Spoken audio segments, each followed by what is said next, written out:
자, 의사소통 능력 국민건강보험문단 바로 시작하도록 하겠습니다. 자, 저는 김태영이고요. 네, 알아두시면 되겠습니다. 자, 의사소통 능력 먼저 같이 볼게요. 의사소통 능력 같은 경우는 어떤 문제 유형을 지문을 하는지 그것부터 먼저 파악하고 그 다음에 좀 더 구체적으로 문제랑 같이 엮어서 보도록 합시다. 자, 의사소통 능력 같은 경우는 첫 번째 내용일치 문제 물어봐요. 내용일치 문제를 물어본다고 한다는 건 좀 약간 영리하게 들어갈 필요가 있어요. 그러니까 무슨 말이냐면 내용일치 문제 같은 경우는 1번부터 5번까지 쭉쫙 있을 텐데 중요한 건 지문을 먼저 보고 그 다음에 내용일치 연결시켜가지고 1번 아니야 2번 아니야 이런 식으로 간단 말이죠. 근데 문제는 뭐냐면 이런 식으로 하면은 이미 지문을 먼저 읽고 나서 보기를 보게 되죠. 그러면은 기억이 나냔 말이죠. 이게 기억이 안 난단 말이지 이게. 그래서 이게 좀 체크를 잘해야 돼요. 그래서 보기를 먼저 보고 이 보기에 나오는 핵심어들이 있을 거예요. 그 핵심어를 딱 집중한 다음에 이 핵심어를 가지고 지문으로 들어가라고요. 먼저 순서를 어떻게 해야 된다는 거냐면 보기를 먼저 보고 그 다음에 지문으로 들어가라. 이렇게 키워드를 먼저 잡고 들어가는 게 훨씬 영리한 방법이에요. 오케이? 네, 이렇게 하면 될 것 같고 그 다음에 두 번째 같은 경우는 이 빈칸을 주는 경우가 생겨요. 이제 빈칸을 쫙 이렇게 주고 이 빈칸을 채워 넣어봐라 이렇게 얘기를 하는데 일반적으로 두 가지 형식을 딱 조건을 주거든요. 내용적인 측면에서의 조건, 그 다음에 형식적 측면에서의 조건 이렇게 두 가지로 쪼개서 얘기해요. 내용적 측면에서의 조건을 이제 주면은 이거 같은 경우는 제일 먼저 봐야 될까요? 아니면 나중에 봐야 될까요? 이런 것도 다 전략이에요. 지금 중요한 게 뭐냐면 이거 같은 경우는 시간이 제한적이기 때문에 전략을 잘 짜야 돼요. 문제를 어떻게 하면 좀 더 빨리 최대한 쉽게 단순하게 해서 풀 것인가. 이게 중점이 되는 것이기 때문에 문제의 순서, 전략 이런 것들을 미리 정해놓는 게 중요해요. 그래서 지금 내용일치 문제는 보기를 보면서 이 보기의 핵심어를 바탕으로 지문으로 들어가라 이렇게 얘기했던 거고 그 다음에 이 빈칸 넣는 거, 이 빈칸에 들어갈 만한 내용을 만들어봐라 하면서 보기로 준 거 같은 경우는 내용을 먼저 조건을 확인할 것인가, 형식을 먼저 확인할 것인가 이랬을 때 대조법을 사용하세요 이랬어요. 그 다음에 행사의 목적을 고려하여 어떤 행사의 목적을 고려하여 이 행사의 목적에 맞게 행사에 참여하도록 권유하세요 이랬어요. 그럼 당연히 눈에 더 띄는 건 대조지. 표현 방식이 눈에 훨씬 더 띄잖아요. 그렇기 때문에 형식을 먼저 보고 그렇게 1번부터 5번까지 거르고 나서 일반적으로 형식을 거르면 보기가 2개밖에 안 남아요. 50% 문제란 말이야. 그러면 정답률 진위형 문제랑 똑같아요. OX 문제랑 다를 게 없어요. 형식으로 먼저 걸러. 그렇게 해서 2개 남겨. 그 다음에 내용으로 확인한다. 이렇게 가는 거예요. 이런 식으로 문제 전략을 짜서 풀면 훨씬 더 빠르게 쉽게 풀 수 있다. 시간이 엄청나게 제한이 있는 시험이잖아요. 이게 78문항인데 60분 안에 풀어야 돼. 한 문항당 한 1분도 안 되는 거죠. 그렇기 때문에 문제 푸는 전략을 먼저 알아둬야 돼요. 그 얘기를 했던 거고. 자, 그 다음에 세 번째는 뭐 제목 찾는 거. 제목 찾는 거 같은 경우는 분명해요. 일반적으로 두 가지 형식으로 나와요. 글이. 일반적으로 논설문일 수도 있고 그 다음에 설명문일 수도 있어요. 논설문이라고 하면 지 주장을 미친 듯이 펼쳐나가는 거죠. 그래서 주장과 그에 따른 근거가 같이 이렇게 제시되게 되겠고 그러면은 이 글의 제목은 뭐야? 주장이죠. 내가 얘기하고자 하는 주장이 이런 거야 라고 체크해 주는 거지 뭐. 이게 제목인 거예요. 반면에 설명문 같은 경우는 내가 어떤 소재를 바탕으로 이 소재에 대해서 미친 듯이 설명을 진짜 썰을 풀어주는 거예요. 그렇기 때문에 제목은 결론적으로 이 소재 안에서 나타나게 된다. 이것에 대한 소개, 뭐 GMO 식품에 대해서 얘기하려고 해요. 그럼 GMO 식품에 대해서 미친 듯이 정의를 내려주면서 설명을 풀어주죠. 그럼 GMO 식품에 대한 소개, 이게 제목인 거지 뭐. 이런 식으로요. 근데 여기서 제목을 판단하는 방법이 좀 쉬운 게 있어요. 그게 뭐냐면 논설문 같은 경우는 조금 자신의 주장을 일반적으로 먼저 펼칠까요? 아니면 끝에 펼칠까요? 그러니까 말 그대로 단순하게 생각하면 이거예요. 논설문 같은 경우 자신의 주장을 펼치는 거잖아요. 근데 자신의 생각을 먼저 이렇게 딱 얘기하고 나서 그 다음에 그 사람을 설득하는 과정으로 이루어질 것인가? 아니면 우선 먼저 어느 정도 밑밥을 깔고 그 다음에 자신이 얘기하고자 하는 것을 제일 나중에 펼칠 것인가? 이렇게 봤을 때 논설문 같은 경우 주장하는 글이기 때문에 최대한 상대방에 대해 긍정적으로 호응을 해준 다음에 그 다음에 자신의 주장을 펼치는 것이 효과적이다. 그래서 일반적으로 꼬림이 있었어요. 미괄식이야. 즉 뭐예요? 논설문의 주장은 꼬리에 있다, 끝에 있다고요. 그건 뭐야? 제목 판단하는 방법, 끝에 있는 거 보면 된다. 그 다음 설명문 같은 경우는 소재를 먼저 정의를 내려줘야 썰을 풀든 말든 할 거 아니에요. 즉 정의가 제일 첫 번째에 제시된다는 얘기죠. 그렇기 때문에 두 갈식이에요. 두 갈식. 머리 두자예요. 머리 두자. 그래서 중요한 내용이 머리에 박혀있다. 이렇게 체크하면 되는 거죠. 그래서 제목을 판단할 때 글의 종류가 논설문이야 설명문이야 먼저 판단하고 논설문이네. 그러면 주장은 마지막에 펼쳐지지. 이런 식으로 체크하면 되는 거고, 설명문 같은 경우는 소재를 알아야 뭐 썰을 풀든 말든 할 거 아니야. 그러면 제일 앞에 있겠구나. 제목이. 이렇게 추론이 가능하다는 거죠. 이런 식으로 문제 푸는 유형이 딱 정해져 있다는 거예요. 그래서 그 전략을 좀 알아두고 문제 푸시면 훨씬 편할 겁니다. 네, 그런 흐름으로. 그래서 의사소통 능력 같은 경우는 단순하게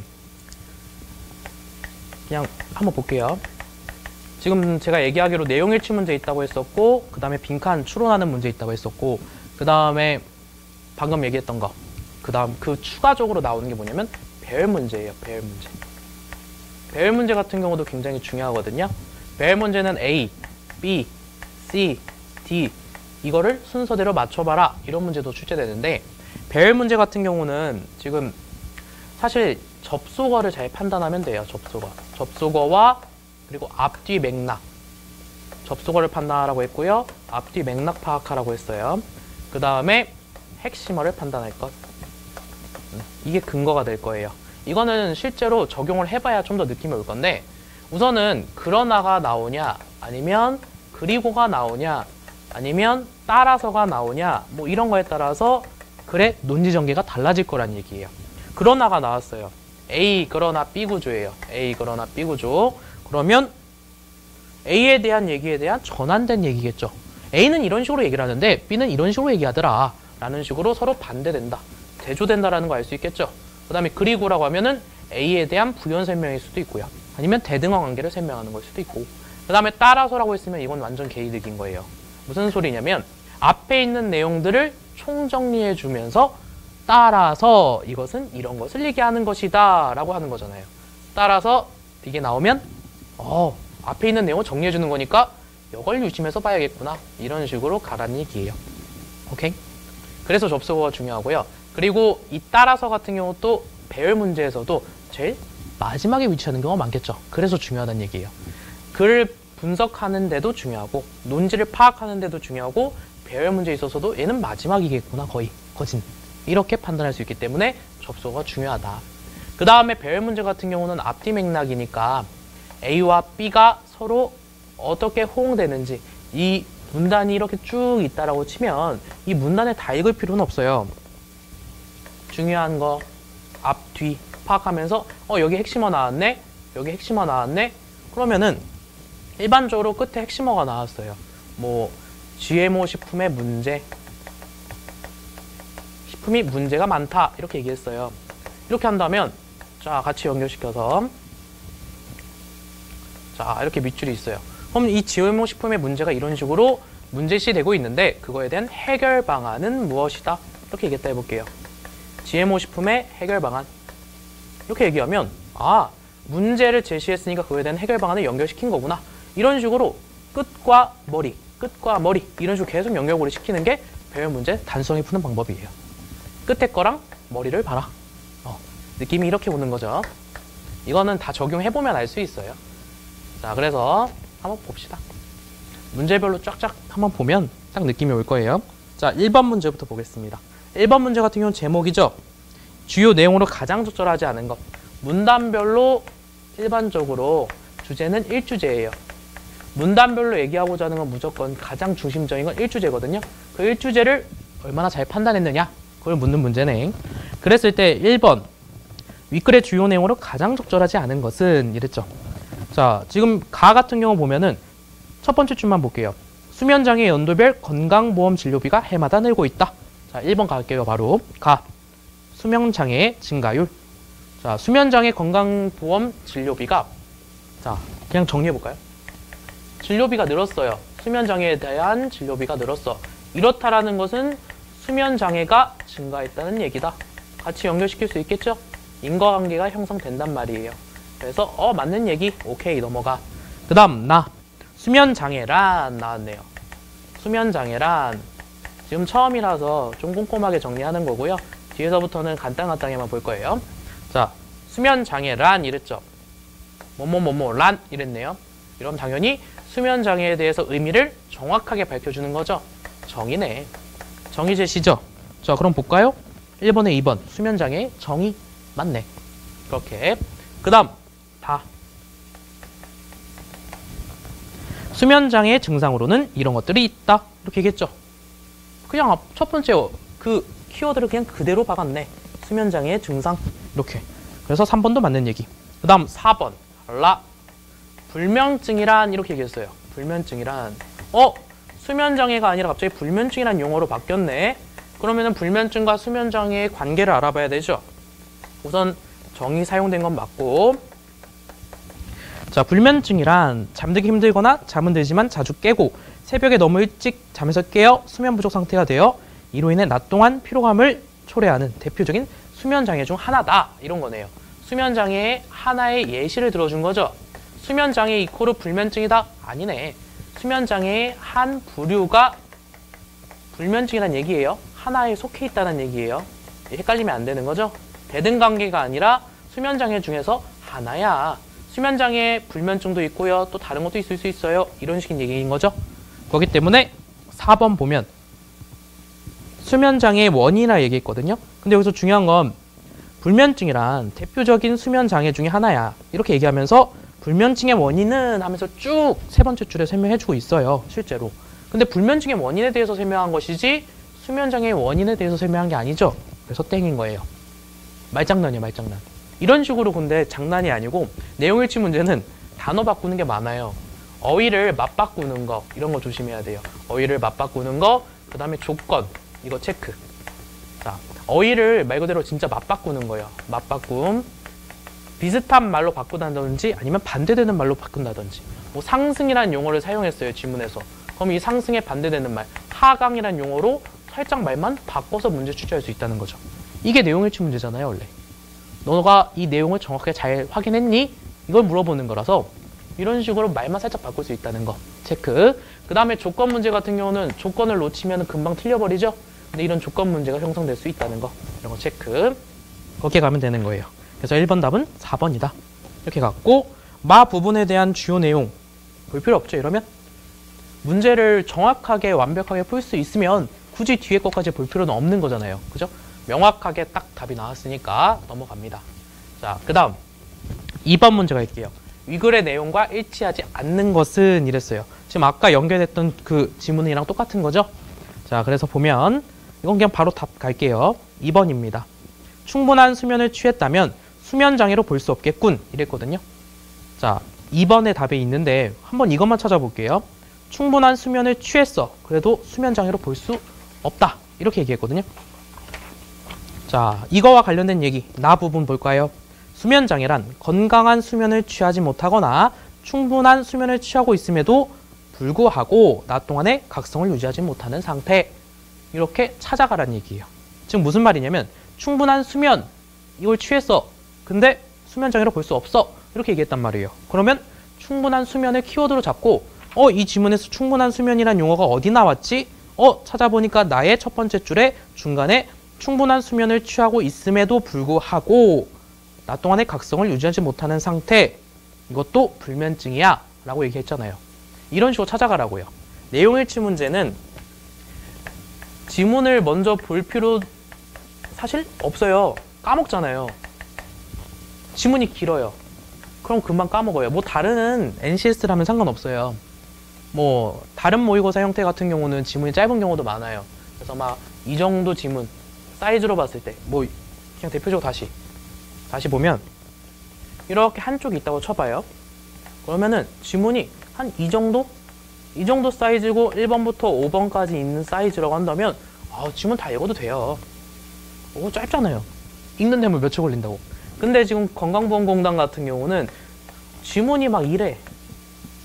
한쪽이에요. 막 이런 경우가 많아요. 그리고 이거 다 보면 뭐 법조항인 경우도 많아요. 건강보험에 대한 법조항 이러면서 준단 말이에요. 법이 친근한가? 매칭하지 않잖아요. 일반적으로. 그죠? 그렇기 때문에 1번부터 5번까지 간 다음에 1번의 내용하고 매칭시키는 2번의 내용하고 매칭시키는 이 전략이 낫지 이 지문 다 읽는다고 기억이 안 난다고요. 그래서 핵심어를 잡고 그 핵심어에 따라서 이 지문에 이 핵심어 어딨지? 한 다음에 대조 비교해보라고요. 그게 훨씬 더 쉽게 문제 풀 수 있다는 얘기예요. 네, 됐습니다. 그래서 2번 갔고 그 다음에 3번 갑니다. 자, 3번 문제. 사원들이 위글을 읽고 나눈 대화를 읽고 대화의 흐름상 빈칸에 들어갈 내용 이랬죠. 자, 지금 이 글의 내용은 뭐였는가 한번 보여야겠네요. 근데 지금 보니까 3번부터 5번까지 문제가 쫙 걸쳐져 있죠. 한 지문에 3개의 문제가 걸쳐져 있을 경우는 좀 유심해서 봐야 할 필요는 있겠네요. 그럼 문제 분석부터 한번 들어가는 게 낫겠죠. 한 지문에 한 문제밖에 구성이 안 돼 있으면 문제 분석할 필요도 없이 내용 일치 문제 이렇게, 그 다음에 빈칸 추론 이렇게, 그 다음에 배열 문제 이렇게, 뭐 이런 식으로 정리하면 되는 건데 바로 적용하면 되는데 이런 식으로 문제가 여러 가지 엮이게 되면 각각 이거 어느 부분 보고 문제 풀어야겠다 전략을 미리 짜두면 좋을 거예요. 그래서 3번 보면 아까 제가 읽은 거 빈칸 추론, 빈칸 추론인데 이거 같은 경우 거의 내용 일치 문제랑 비슷한 느낌 이렇게 체크하고 넘어가고, 그 다음에 4번 문제 접속어, 이건 문맥 흐름 봐야겠죠. 글을 읽으면서 문맥 흐름 앞뒤 맥락 파악하면 돼요. 자, 이렇게 문장이 있어요. 그 다음에 접속어야, 그 다음에 또 문장이 쫙 이렇게 있어요. 그랬을 때 이 접속어가 뭐가 들어가야 되니? 이거잖아요. 그랬을 때 그렇다면 이런 게 있고, 또 예를 들면 이런 게 있고, 그 다음에 또 그런데 이런 게 있고, 그래서 이런 게 있어요. 그러면은 각각 얘와 얘가 호응하는 관계가 다를 거란 말이에요. 그거를 추리해 가면 되죠. 그렇다면 이라고 얘기했으면 A가 이런 특성을 보인다고 한다. 그렇다면 이것에 대해 좀 더 구체적으로 알아보자. 이런 식으로 뭔가 부연 설명을 하는 구조인 경우는 그렇다면, 예를 들면 이렇게 나왔어요. 그러면 이건 진짜로 사례를 제시하겠죠. 뒤에 사례 제시.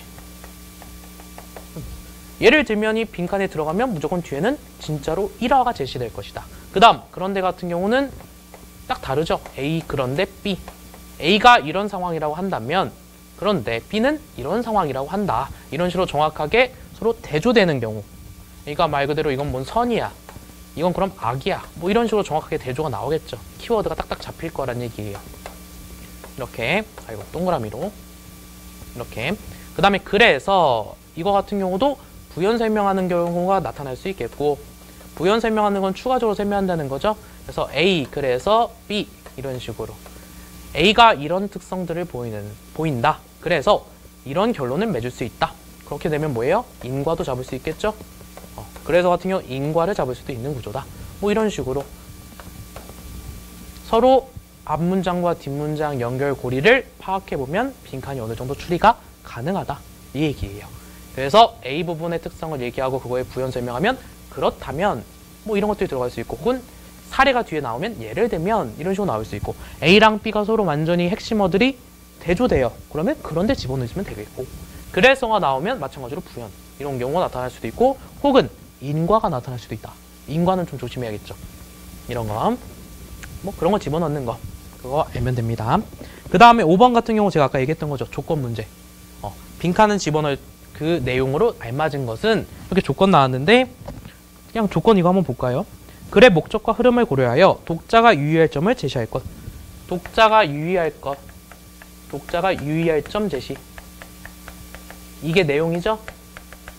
독자가 유의할 점 제시가 내용. 그 다음에 조건은 대조의 방법을 사용할 것. 자, 형식적 조건이죠? 대조를 사용할 것. 그럼 아까 얘기할 때 뭐라고 얘기했었냐면 내용이 먼저랬어요? 형식이 먼저랬어요? 형식이 먼저죠. 형식이 좀 더 눈에 딱 띈다니까요. A vs B 완전 이 사이즈란 말이야. 완전히 명확하게 보인다는 거죠. 특히 형식으로 또 많이 사용되는 게 뭐냐면 직유법을 사용할 것 혹은 비유법을 사용할 것 이래요. 그럼 진짜 땡큐인 거예요. 직유법 이런 거 사용할 것, 비유법 사용할 것 이런 거 나오면 뭐뭐 같이, 뭐뭐인 듯, 뭐 이런 것들이 정확하게 보이는 거잖아요. 형식을 정확하게 보여주고 있기 때문에 이걸로 걸으면은 웬만큼 답이 보인다라는 거죠. 이런 식으로 좀 단순하게 만들어야 돼요, 뭐든지. 그러니까 문제를 풀 때 제일 중요한 건 너무 성실하게 정말 모범생처럼 지문을 미친 듯이 분석하고 있으면 답이 안 나와요, 답이. 아유, 이걸 1분 안에 어떻게 풀어요? 1분도 아니고 한 몇 초, 40초, 50초? 어떻게 풀어요, 이걸? 그러니까 전략을 잘 짜야 돼요. 최대한 빨리 풀 수 있게끔. 최대한 눈에 딱딱 띄면서 단순화시키면서 그러면서 답은 완벽하게 정답을 맞출 수 있게끔. 그렇게 전략을 짜는 것, 이게 중요하다. 자, 그럼 3번 갑시다. 이제. 자, 지금 3번 보기 전에 지문을 간단하게 보면, 자, 이게 논설문인지 설명문인지 이것부터 좀 봐야겠는데, 딱 봐도 뭔가 수치가 많이 나오죠? 지금 2.5mg, 뭐 50kg, 125mg 뭐 난리 났어요. 이런 수치가 나온다는 걸 봤을 때는 어느 정도 객관적인 그릴 가능성이 높겠구나. 이런 건 알 수 있겠죠? 물론 주장하는 게 내용이 뒤로 나올 수 있죠. 아까 독자가 유의할 점을 제시하라. 이건 주작인 거니까. 그렇지만 앞에 봤을 때는 거의 설명문의 구조랑도 좀 비슷할 것 같기도 하다라고 추리하면서 가보는 겁니다. 그래서 소재 바로 파악해야 돼요. 그래서 중요한 게 지금 의사소통 능력 같은 경우는 제목이 없어요. 보통 원래 문학 작품이라든지 어떤 다른 뭐 책 서적 같은 거 보면 책의 제목이 딱 정해져 있잖아요. 그래서 그 책 제목을 보고 아, 이 내용이겠구나 우리가 추리가 가능한데 글 같은 경우는 이런 의사소통 능력의 글 같은 경우는 제목이 나타나 있지 않기 때문에 우리가 제목을 만들어줘야 돼요. 그래서 제목을 먼저 체크해 나가는 것. 그래서 제목으로 가장 알맞은 것은 이런 문제도 출제되는 거예요. 그랬을 때 제목으로 봤더니 바로 소재가 나타나죠. 제목을 찾는 제일 쉬운 방법은 소재 찾기라고 했어요. 소재를 찾을 것. 그런데 봤더니만 카페인이다. 소재가 카페인이네. 그럼 카페인에 대한 얘기 쭉 해나가겠죠? 카페인은 비교적 안전한 물질로 적당량을 섭취하면 졸음이 가시고 피로함이 덜해지는 효과가 있다. 그러나 자, 카페인은 이런 성질이 있어요. 그러나 허용량을 초과하면 안 좋다는 얘기겠죠, 뭐. 그죠? 그러나가 나왔으면 앞에 부분이 이렇고 B는 이렇다. 서로 반대되는 거예요. 그렇기 때문에 허용량을 초과하면 좋지 않다. 아, 그럼 뭐야? 딱 봐도 독자가 유의할 점. 카페인 조심해라. 뭐 이런 식으로 연결시키겠죠. 뻔히 보이네. 이미 제목이 이런 내용이겠구나. 이런 식으로 나올 수 있다는 거죠. 이렇게. 자, 그래서 첫 번째 문단의 맨 마지막 줄 봤더니만 카페인 섭취에 유의해야 한다. 맞죠? 나오네요, 그렇게. 자, 그랬을 때 두 번째 문단. 청소년의 하루 카페인 섭취 효용량은 어느 정도일까? 자, 그러면서 이렇게 쭉 얘기해주고 있죠? 그러면서 맨 마지막에 보니까 청소년들이 카페인 섭취량이 하루에 125mg은 넘지 않도록 해야 된다. 라고 조건 달아주고 있죠? 자, 그럼 125mg은 어떤 식품을 얼마나 먹으면 섭취하게 되는 양일까? 의문 제기하면서 지금 앞에 뒤에 문단 한번 확인해 봤어요. 두 번째, 세 번째 문단 뒤랑 지금 그 다음에 세 번째 문단의 앞에 확인해 보니까 서로 대등한 관계죠. 연결고리가 되고 있죠. 두 번째 문단 맨 마지막 줄에 청소년의 경우 카페인 섭취량이 하루에 125g을 넘지 않도록 해야 돼. 그렇다면 125g은 도대체 얼마나 양인데? 얼마나 큰 양인데? 이렇게 의문 제기하면 되는 거죠. 그래서 그렇다면 기억은 집어넣으면 되겠다. 이런 식으로 하면서 연결고리 시켜 나가는 거예요, 계속. 자, 그 다음. 자, 세 번째 문단에서 또 마지막 줄 쭉 한번 가볼까요? 체중 50kg인 청소년이 하루에 에너지 음료 2캔을 마시면 식품의약품안전처의 섭취 허용량에 이르게 되는 셈이다. 아, 에너지 음료에도 카페인이 들어가 있고 2캔 이상 마시면 위험하구나 라는 걸 알 수 있겠죠. 그래서 탄산음료나 커피뿐만 아니라 청소년이 즐겨 먹는 초콜릿, 과자, 사탕 등에도 카페인이 들어있다는 점에 유의. 아, 음료수뿐만 아니라 지금 커피를 제외한 초콜릿, 과자, 사탕 이런 거에도 카페인이 들어있구나. 부연 설명해주고 있는 거죠. 그러니까 모두 대등한 관계죠. 자, 지금 세 번째 문단의 맨 마지막 봤더니 음료 2캔 얘도 카페인이 있어 이렇게 얘기했어요. 음료 2캔에도 카페인이 있는데 그것뿐만이 아니야. 그리고 초콜릿 이런 것에도 카페인이 있어. 그러니까 조심해야 돼. 이런 식으로 부연 설명해주고 있죠. 그리고 집어넣으면 되겠네요. 대등 관계니까. 그 다음에 마찬가지로 자, 네 번째 문단에서 마지막 줄 볼게요. 청소년들이 일상생활에서 무심코 간식을 먹고 음료를 마시다가 자신도 모르는 사이에 카페인의 하루 섭취 효용량을 넘길 수 있다는 것이다. 초콜릿 이런 거 많이 먹으면 그럴 수 있다. 아무 생각도 없이 그럴 수 있게 될 수 있다. 자, 그 다음 문단 가볼게요. 일부 카페인 함유 식품 중 포장 용기에서 카페인 함유량을 확인할 수 없는 식품이 있다. 지금 아이들이 자신도 모르게 카페인 하루 섭취량을 넘길 수 있다고 하는데, 그런데도 불구하고 지금 카페인 함유량이 얼마인지 정확하게 표기하는 그런 제도가 없다라는 얘기를 하고 있는 거네요. 그죠? 그래서 카페인 함유량을 확인할 수 없는 식품이 여럿 있다. 자, 그래서 그런데 이렇게 갈 수 있겠네요. 이런 식으로 접속어는 다 집어넣어 봤어요. 지금 접속어 같은 경우는 제가 보면 계속 앞에 있는 거. 자, 접속어가 여기 쫙 있다고 치면 접속어와 연결되는 부분이 있고, 그 다음에 이게 그냥 두 번째 단락이라고 칠게요. 그 다음에 이게 첫 번째 단락이라고 치면 첫 번째 단락의 마지막 줄 이쪽만 보고, 그 다음에 두 번째 단락의 첫 번째 줄 이쪽만 보고 얘를 추리해 나가고 있어요. 얘가 서로 어떤 관계에 있니에 따라서, 대등 관계니 아니면은 서로 반대되는 관계니에 따라서 접속어를 판단하고 있는 거죠. 이런 느낌. 그거를 잘 연결시키면 됩니다. 굳이 미친 듯이 분석할 필요는 없다는 얘기예요. 그렇게 가면 됩니다. 그래서 이미 한 문제는 풀었어요. 이렇게 풀다 보면, 문제를 이렇게 쭉 읽으면서 풀다 보면 4번은 답이 2번이다. 이렇게 간 거고, 그 다음에 3번도 바로 갈게요. 이 정도 봤으니까. 자, 3번. 자, K사원.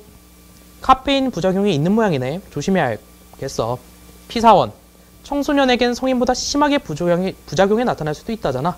아이들도 조심해야겠네. K사원. 그러게 말이야. 야, 심지어는 콜라, 거기에도 카페인이 들어있다네. 음료수 하나라도 주의해야겠어. 맞아. 그리고, 이거 아까 비슷한 문단이지 않아요? 그리고 한번 볼까요? 지금 지문으로 가볼게요. 지문으로. 그리고 이거 니은 부분 아까 그리고 채워 넣었었죠? 똑같지 않아요? 음료 2캔을 마시면 섭취 효용량에 이르는 것이다.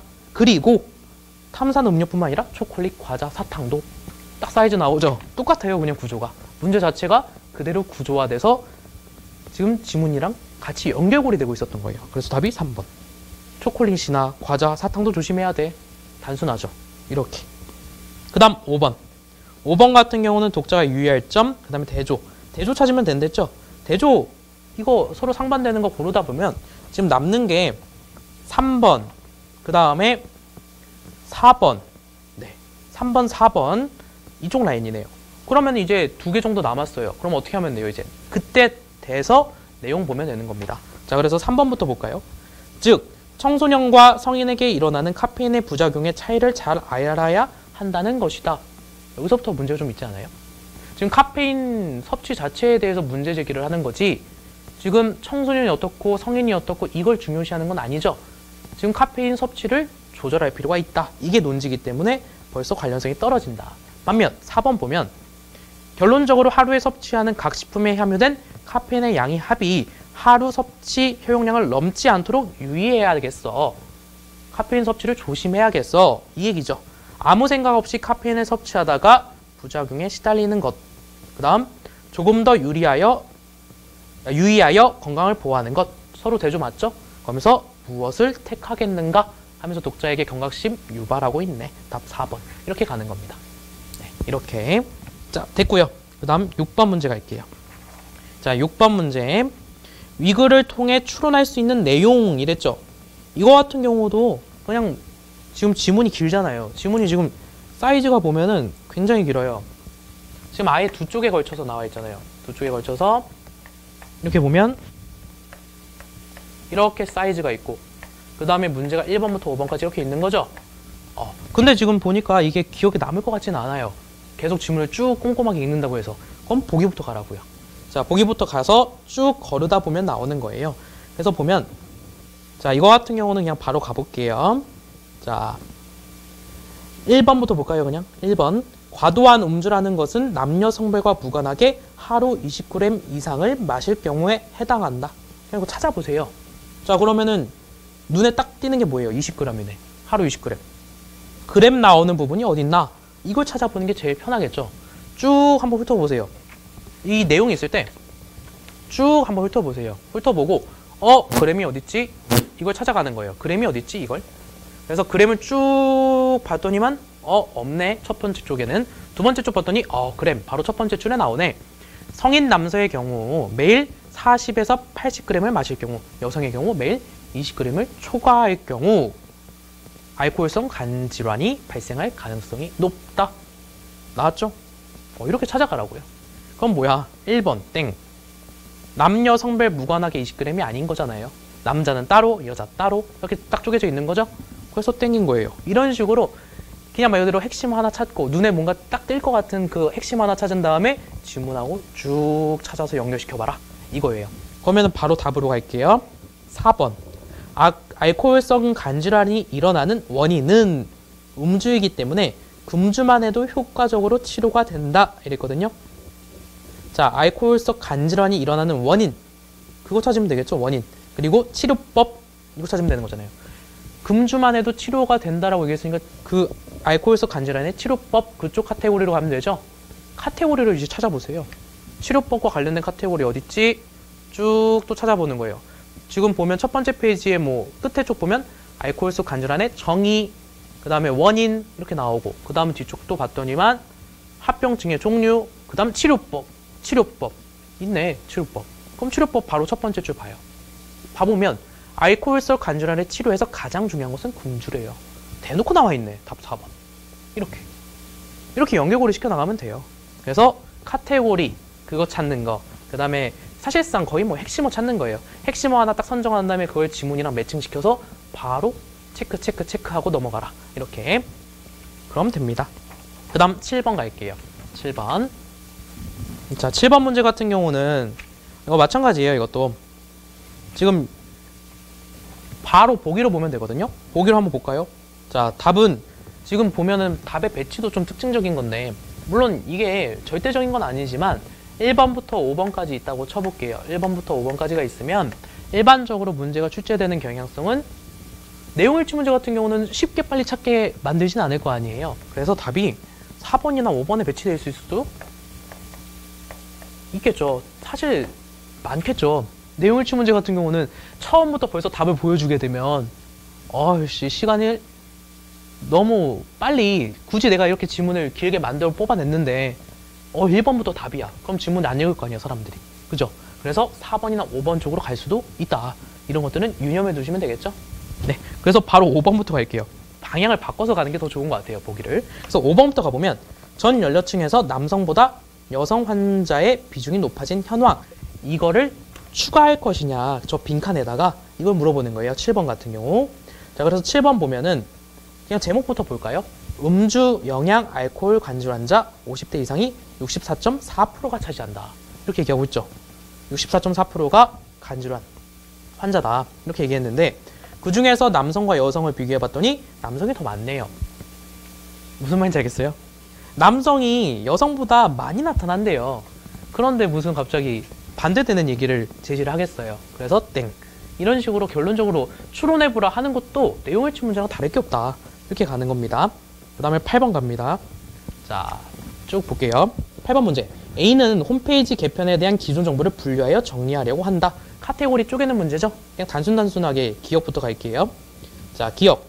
자녀 출생 시 피부양자 취득 신고 방법은 어떻게 되나요? 라고 얘기했죠. 이거 같은 경우는 취득 신고, 취득하고자 하는 거, 자격을 취득하고자 하는 거죠. 거기 때문에 자격 카테고리네. 1번 카테고리죠. 자, 그 다음 니은. 매년 건보료를 연말정산하는 이유는 무엇인가요? 이렇게 얘기했죠. 자, 연말정산과 관련된 거니까 이거는 건보료를 내는 관련된 거죠. 부과하는 거, 그거 관련된 거. 그 다음에 디귿. 자격, 딱 키워드 나왔죠. 자격이죠. 뭐 직장 가입자의 자격을 상실했을 때는 어떻게 해야 할까요? 자격과 관련된 거. 그 다음 한의원 치료는 보험 적용이 안 되나요? 보험 적용. 보험 지불, 보험급여 지불. 이거와 관련된 거죠. 보험급여. 이렇게 잡으면 되겠고. 그 다음 미음. 국민기초생활보장법에 따른 수급자입니다. 아, 이거는 보험급여가 아니라 의료급여겠죠. 보험이라고 하는 것은 말 그대로 내가 일반적인 그 생활을 하면서 보험을 받는 형태고, 병이 들었을 때 병원에 갔을 때 보험을 받는 형태고, 의료급여 같은 경우는 먼저 그 지불을 받는 거죠. 그래서 국민기초생활보장법에 따른 거니까 의료급여다. 이렇게 보면 되겠고. 그 다음에 비읍. 건강보험에서 적용하는 종합소득의 종류는 무엇이 있나요? 자, 종합소득을 신고하고 그에 따라서 건강보험비가 부과되는 거죠. 부과. 그 다음에 시옷 건강검진 가는 기관은 어디서 확인할 수 있나요? 건강검진 키워드 나왔죠. 이응 생애 전환기 건강진단을 받지 못했으면 올해 받을 수 있나요? 건강검진 맞죠? 다음 지읒 건강보험료를 6회 이상 체납한 사람은 모두 사전급여 제한하나요? 보험급여 나오지 않나요? 물어본 거죠. 그러니까 보험급여네요. 그래서 답은 5번 이렇게 간 겁니다. 자 넘어갑니다. 자 이제부터는 좀 키워드 중심으로 갈게요. 자 9번 문제 볼게요. 위글의 내용을 바르게 파악하지 못한 것은 마찬가지로 내용일치 문제죠. 9번, 10번 같이 엮여 있는 거예요. 자, 그럼 제목만 먼저 볼게요. 제목이 있는 경우는 땡큐거든요. 그래서 제목 보면 전자건강보험증 도입에 대한 국민의 의견을 수렴합니다.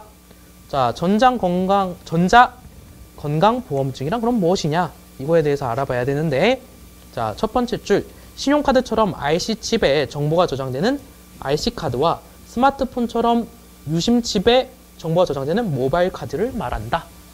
이렇게 나와 있죠? 모바일 카드나 아니면 IC카드 그 칩 그렇게 볼 수 있겠네요. 그래서 바로 연결시켜서 볼게요. 자 마찬가지로 아까 제가 끝에부터 보는 게 좋다고 했죠. 보기는. 그래서 보기를 끝에부터 볼게요. 5번 대만과 독일의 경우를 보니 유심칩보다는 IC카드를 사용해야 정보 유출 사고가 적겠어. 대만 독일 찾아봐요. 대만 독일 찾아보면 어디 있어요? 맨 끝에 있네요. 그죠? 개인정보보호 방안, 대만, 독일 이렇게 나왔고 대만, IC카드의 최근 6회의 분의 진료정보만 저장하고 이렇게 나와있죠? IC카드를 기준으로 한대요. 그 다음에 독일, 마찬가지로 IC카드 이걸 기준으로 키로 사용하고 진료정보는 IC카드가 아닌 시스템에 저장한다. 그리고 나서 당구장 표시되어 있죠? 이미 전자건강보험증을 도입하여 사용하는 대만과 독일의 경우 단 한 번의 유출 사고가 없었다. 그렇다고 한다면 5번 봐봐요. 유심칩보다는 IC카드를 사용해 정보 유출 사고가 적겠어. 이렇게 얘기했거든요. 얘네들은 원래부터 IC카드를 사용했던 애들이에요. 유심칩 이게 아니라 그렇기 때문에 관련성이 떨어진다. 답이 5번 이렇게 간 겁니다. 자, 그 다음 10번 문제. 이거 같은 경우는 전자건강보험증과 관련된 국민들의 의견이다. 같은 입장의 의견을 묻긴 것은 이랬죠. 지금 이거 같은 경우는 전자건강보험증 도입 이거에 대해서 긍정적으로 생각하고 있는 측면이었어요. 그래서 보면은 일반적인 건강보험증이 어땠는가 이거 한번 볼까요. 우선 두 번째 건강보험증 개선 필요성 이렇게 얘기했어요. 현행 종이 건강보험증 제도는 건강보험증을 병의원 방문 시 소지하지 않는 등 활용도가 매우 낮다. 그러니까 말 그대로 지금 현재 종이로 사용하고 있는 건강보험증은 활용도가 낮으니까 우리 전자건강보험증 만들자 이런 얘기하는 거고 그 다음에 여기서 또 특징적인 게 뭐 있었냐면 자, 3번 내려가 볼게요. 짝대기 되어 있는 거 3번 내려가 보면 타인의 주민등록번호 사용 등 신분 도용이 쉽고 건강보험증 대여나 도용으로 타인의 병력이 본인의 진료 기록에 저장되어 민간보험 가입에 제한되는 등 권익 침해와 건강보험 재정 누수 이랬죠. 권익도 침해하고 재정도 누수가 일어났다. 누수라는 건 새간다는 거죠. 샌다는 거. 그런 점에서 봤을 때 보면 10번 자 기업 개인정보 유출과 남용을 막기 위해 필요하다. 맞죠? 그 다음 니은 답쪽만 갈게요. 끝에 보면 효율적인 행정처리가 가능하다. 맞죠? 그 다음 비읍 종이건강보험증 발행 예산 절감을 위해 도입이 필요하다. 예산을 누수를 막기 위해 필요하다. 이런 얘기 했었죠. 그래서 맞는 얘기다. 답 1번 됐죠? 넘어갑니다. 자, 그 다음 11번 자 11번 문제 같은 경우는 위 뉴스레터를 읽은 사원의 문의에 응답할 때 답변 내용으로 옳지 않은 것은 자 이거 같은 경우도 마찬가지로 키워드 위주로 잡으면 될 것 같고요. 이거 같은 경우는 근데 좀 복잡하긴 했어요. 문제가. 그래서 보면 자 12쪽 라인 그쪽 볼게요. 윤리경영 뉴스레터 자 윤리경영 대외 이슈민 동향 이쪽 라인 한번 볼게요. 카테고리 그러면서 표가 나와 있죠. 음식물은 3만원 선물은 5만원 경조사비는 10만원 이렇게 나와 있어요. 자 그럼 이걸 조건으로 해서 보면 되는 겁니다. 그 다음에 또 표 뒤에 나와 있죠. 직무 관련 외부 강연 사례금 상환액 이러면서 공직자 기준 이렇게 쭉 나와 있고 쭉 설명되어 있거든요. 자 이쪽 라인으로 쭉 확인해 보고 그 그다음에 청탁금지법 주요 내용 하면서 청탁금지법과 관련된 얘기도 쭉 나오죠. 이거를 다 고려할 필요가 있는 문제예요. 지금 이건 Q&A 문제이기 때문에. 자, 근데 3번 바로 가볼게요. 답으로 연결시키면서 답만 좀 정확하게 체크해 보겠습니다. 자, Q 3번. 공직자 등의 배우자가 공직자 등 몰래 관련 업체로부터 200만 원 상당의 금품을 받았습니다. 그런데 공직자 등이 이 사실을 모르는 경우에도 처벌받나요? 그렇습니다. 공직자 등이 그 사실을 몰랐다 하더라도 직무와 관련하여 금품을 받았기 때문에 처벌 대상이 됩니다. 즉 뭐예요? 공직자의 배우자가 지금 받았어요. 근데 공직자는 지금 모르는 상태예요. 그랬을 때에 대한 조항이 있었어요. 배우자 키워드 찾아보세요. 배우자 키워드 쭉 이렇게 찾아보면 지금 끝에 쪽이에요. 두 번째 쪽에 보면 위에서 한 10줄 정도 아래에서 10줄 정도 올라가 보세요. 그러면은 별표 표시하고 공직자 등의 배우자는 공직자 등의 직무와 관련한 금품 등의 수수가 금지. 공직자 등이 배우자의 금품 등 수수 사실을 알고도 신고하지 않은 경우에만 제지하는 거죠. 몰랐다며요. 그러면은 제재를 할지 안 할지 아직 명확하지 않다는 얘기죠. 그래서 답이 3번. 그 다음 12번. 자, 12번 문제 상황 한번 볼게요. J씨가 처벌 대상에 해당하는지 해당하지 않는지 이거 판단하는 거죠. 자, 보면 맨 마지막 줄 쪽 볼게요. 지금 식사 후에 1인당 20만 원인 지금 선물을 J가 각각 지금 고등학교 교사 K와 전기 관련 공기업 P에게 줬대요. 이런 경우는 처벌되나요? 이렇게 얘기했었는데 아까 보면은 100만 원이랬어요. 100만 원. 그 기준이 있었어요. 이것도 마찬가지로 찾아보면 돼요. 기준을 가지고 찾아보세요. 지금 키워드가 딱 나와 있죠. 지금 선물이죠. 선물과 관련된 거면은 어디 있는가? 선물. 쭉 찾아보다 보면은 금품 등 수수 금지 이 부분이 있거든요. 근데 얘네들은 청탁한 것도 사실은 아니죠. 직무 내용과 관련도 없는 거죠. 여튼 간에 자, 선물과 관련된 거 쭉 보면은 선물이 아니라 금품이라 제시되어 있었죠. 금품. 자, 금품으로 보면은 금품 등 수수 금지 이쪽 같은 경우 1회 100만 원을 초과하는 금품의 경우에만 형사처벌이다. 이렇게 나와 있죠. 100만 원이 아니라 20만 원이었기 때문에 아니다. 그렇기 때문에 처벌되지 않는다. 답은 5번. 그래서 K와 P는 J로부터 직무와 관련하여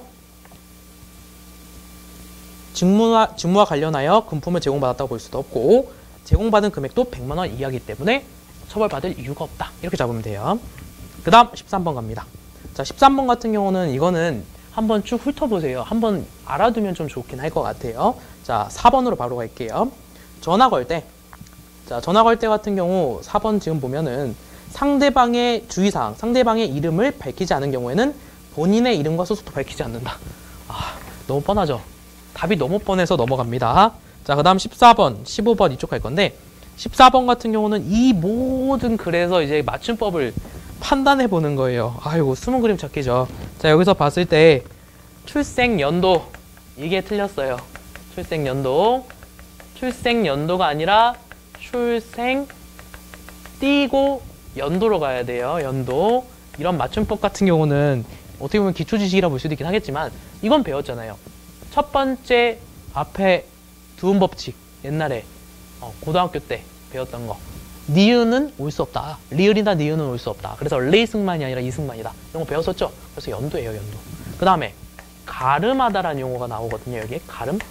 가름하다라는 건 쪼갠다는 뜻이에요. 근데 쪼개는 게 맥락이 어디 나오냐면 4번이거든요.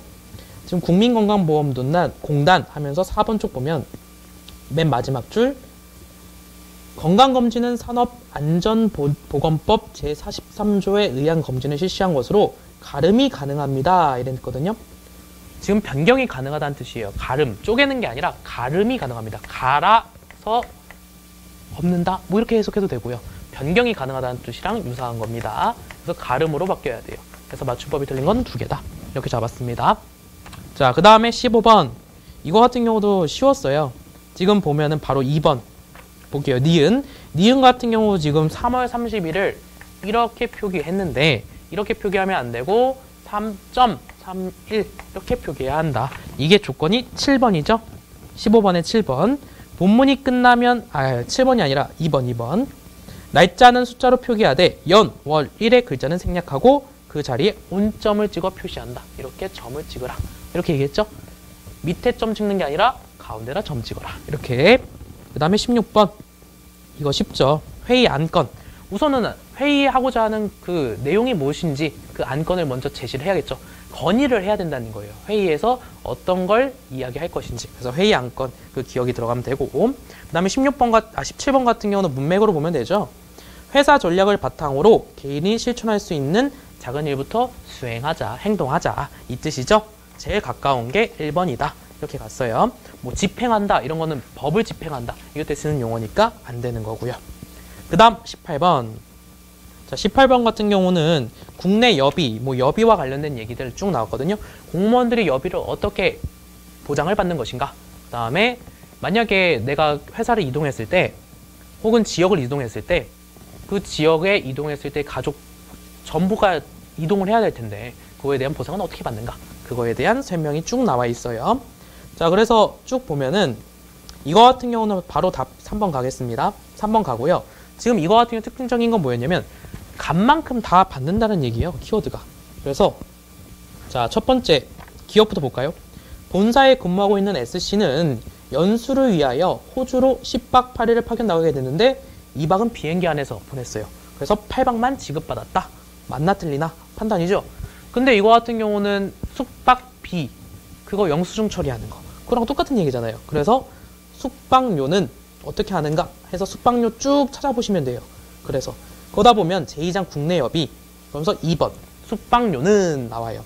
숙박료는 여행 일수가 2일 이상인 경우로서 당일 복귀가 어려운 경우에 지급한다. 그리고 일수에 따라서 여행 수에 따라 지급한다. 이렇게 나와 있죠. 그래서 맞는 얘기다. 그 다음에 디귿 갑니다. 본사에 근무하고 있는 K씨는 본사가 서울에서 원주로 이전했어요. 그럼 이전했을 때는 어떻게 보상을 받는가 이거죠. 그래서 근무지가 변경되어 가족 전체가 이사를 가게 되어 부임여비와 가족 이전료를 지급받았다. 그럼 부임여비, 가족 이전비 나오는 카테고리 가면 되는 거죠. 그 항을. 그래서 18조 가족 이전료. 부임자가 부양의 의무가 있는 가족을 실제로 동반하여 임지에 부임한 경우에는 다음의 구분에 따라 가족 이전료를 지급한다. 맞죠? 지급한대요. 이거 맞고. 그 다음에 부임여비 같은 경우 지금 제17조죠. 부임여비 같은 경우도 지금 세 줄 내려볼까요? 1번에서 별표일에 따라 부임여비를 지급한다. 쭉 나와 있죠. 그래서 부임여비를 지급하는 것도 맞고 이렇게 관련성을 확인해봤다. 자, 그 다음에 리을. 본사에 근무하고 있는 C씨는 본사가 서울에서 원주로 이전되면서 근무지가 변경되어 본인이 먼저 이사를 하고 나머지 가족들은 부임 2년 후 이사를 가게 되어 이전료를 지급받지 못했다. 이건 제일 마지막 줄에 나와요. 안타까운 사례죠. 2번. 자, 맨 마지막 줄 볼까요? 제1항의 가족 이전료는 부임할 때 가족을 동반하거나 부임한 후 1년 이내다. 맞죠? 그래서 답이 3번이다. 여기 단순하게 갔습니다. 자, 그 다음에 19번 바로 갈게요. 자, 19번 같은 경우는 윗글의 제목으로 가장 적절한 것을 이랬죠. 제목인 경우는 소재 찾으면 된댔죠. 소재. 자, 소재 같은 경우 바로 찾으면 되는데 답은 4번입니다. 치매가족 지원 정책. 자, 치매 환자들이 지금 65만 명을 넘었다. 그러면서 쭉 도입부에 쭉 얘기하고 있어요. 치매 환자들이 많고 뭐 이런 쭉 얘기하다가 맨 마지막 줄, 첫 번째 문단 맨 마지막 줄 보면 2014년 7월에는 치매 특별 등급 제도를 신설했어. 경증 치매 환자도 인지활동형 프로그램이나 방문 간호 서비스 등을 이용할 수 있게 제도를 마련했다. 지원 정책이 쭉 이제 제시된다는 거죠.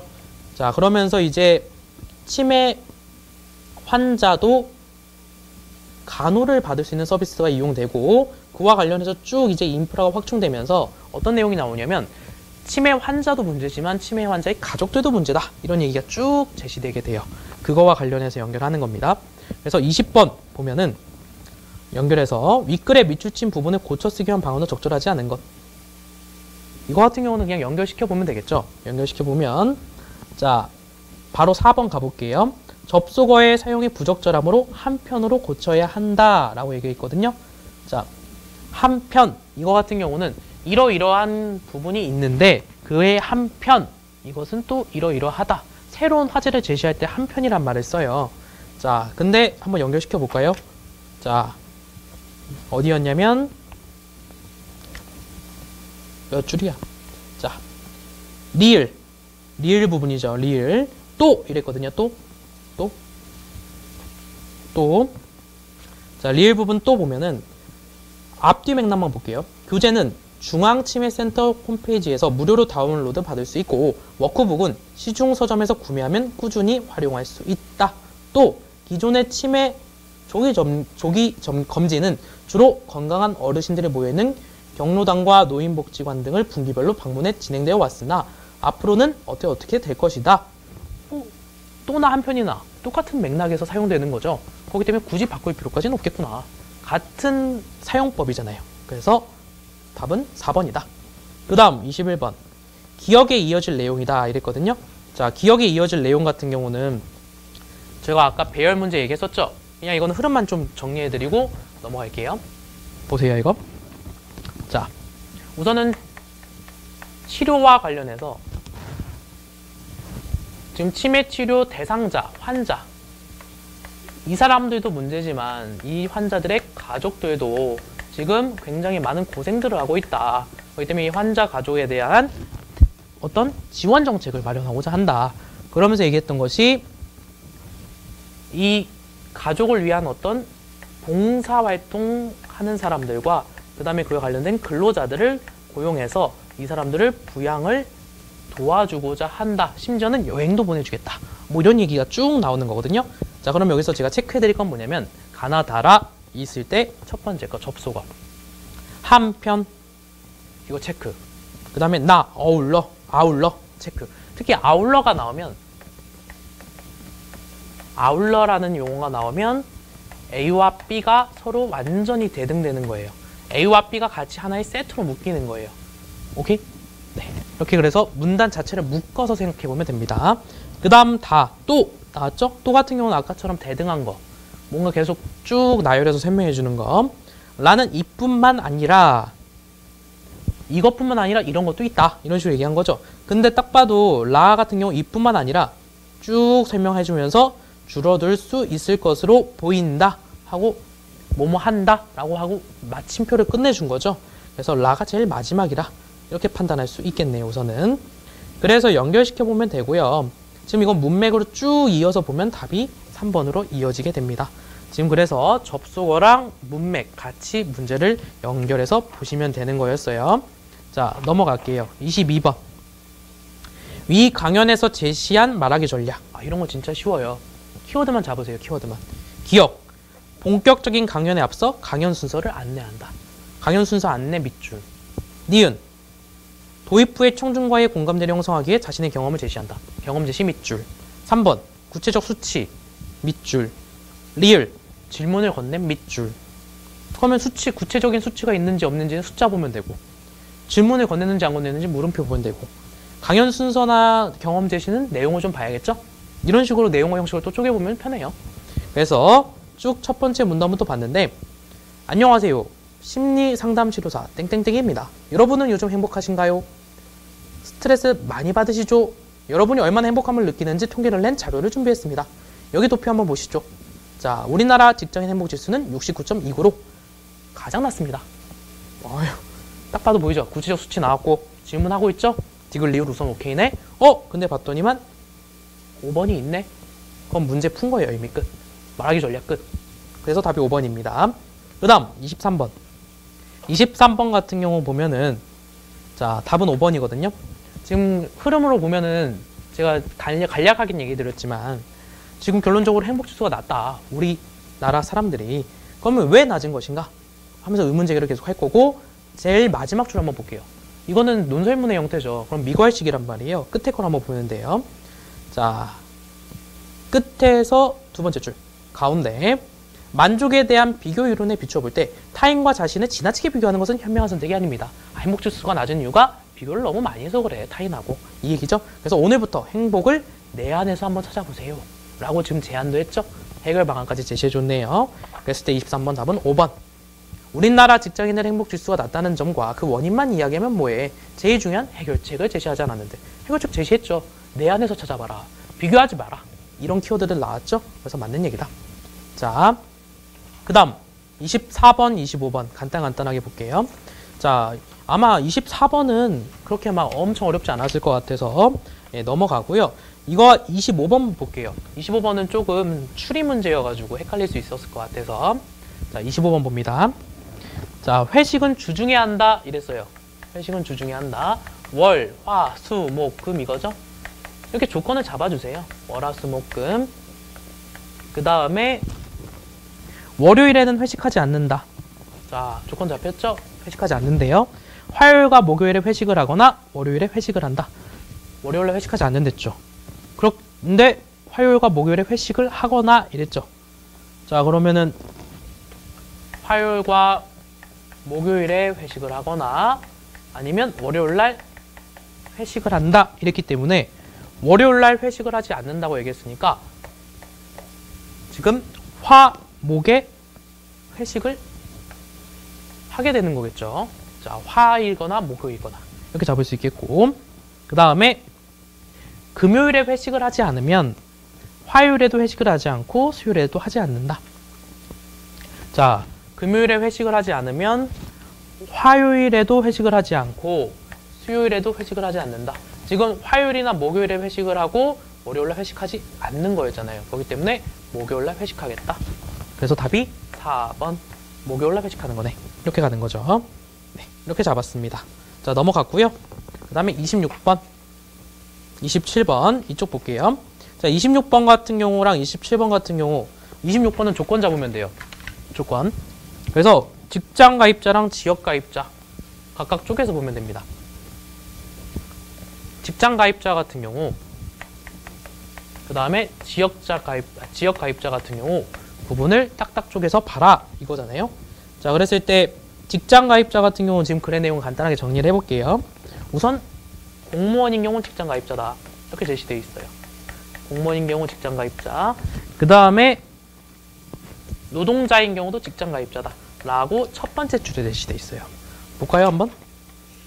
제6조 2항 모든 사업자의 근로자 및 사용자와 공무원 및 교직원은 직장 가입자이다. 다만 다음 각호의 어느 하나에 해당하는 사람은 제외한다.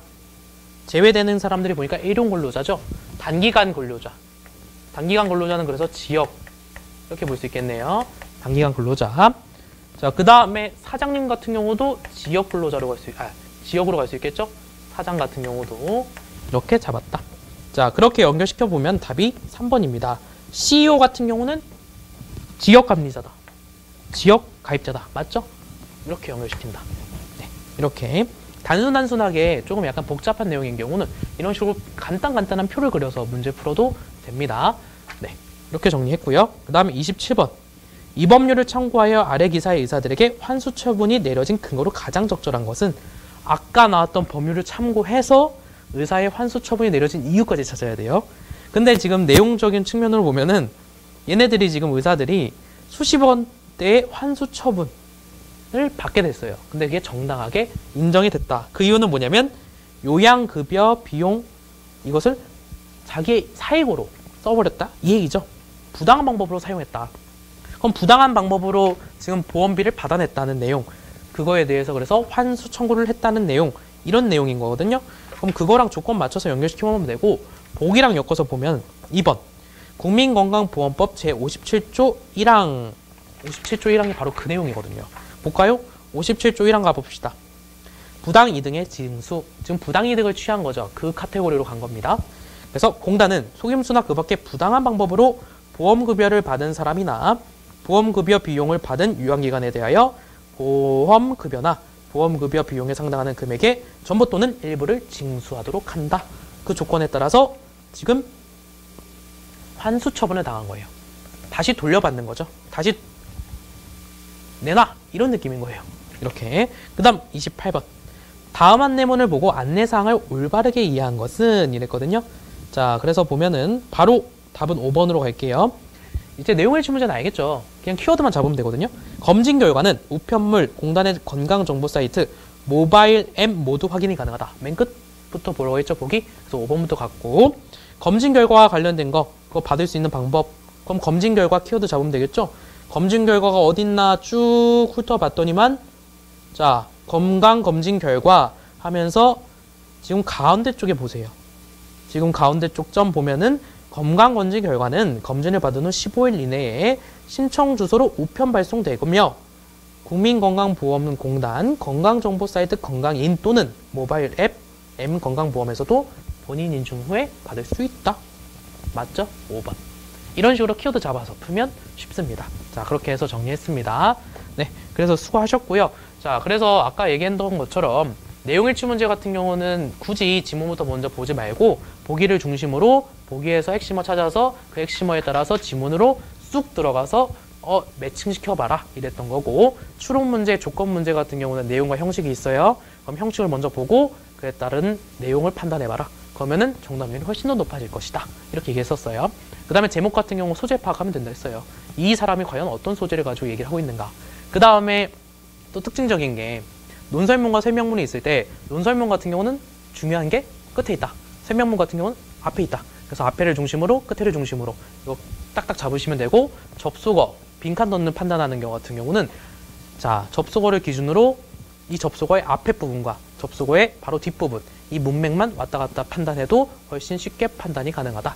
그 다음 배열 문제 같은 경우는 제가 접속어 먼저 체크해놓고 가라고 했었죠. 접속어 체크한 다음에 앞뒤 흐름에서 이제 내용과 같이 연결시켜서 쭉 배열하면 됩니다. 특히 따라서 이런 거 나오면 끝에 배치되는 것이다. 이렇게 알아두면 되겠죠? 네, 고생하셨습니다. 네, 이상입니다.